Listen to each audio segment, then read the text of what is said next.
George, please, could you tell us about your favorite book? What's the dearest memory you have of it?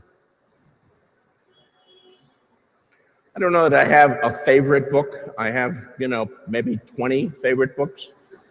And I've read, of course, thousands of books. Since I've been a kid, I've been a guy who's had his nose in a book. There's a line that I used in Game of Thrones, that a reader lives 1,000 lives before he dies, and the person who does not read lives only one. And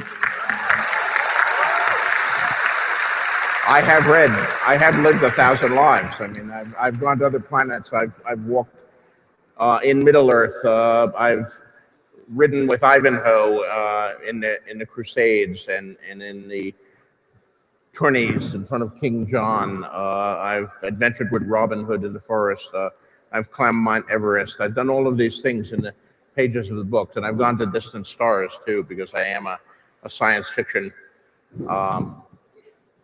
reader and writer. There are books that I return to regularly. They're not all science fiction or fantasy. I do reread some of my favorite Jack Vance books every few years. I do love Tolkien, of course. Lord of the Rings is another book I return to. There are certain other books that are not SF. I'm a huge fan of The Great Gatsby by F. Scott Fitzgerald. That's one book that I return to repeatedly. Some of the best book by Dickens, I think my favorite is A Tale of Two Cities. It was the best of times, it was the worst of times.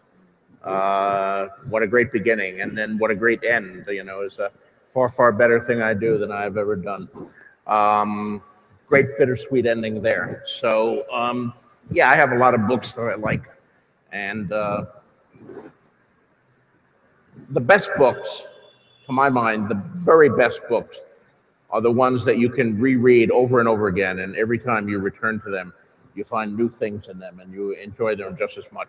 And that's only true for a small number of books. I mean, a lot of books are very enjoyable the first time you read them, but they don't repay repeated rereadings. Yes.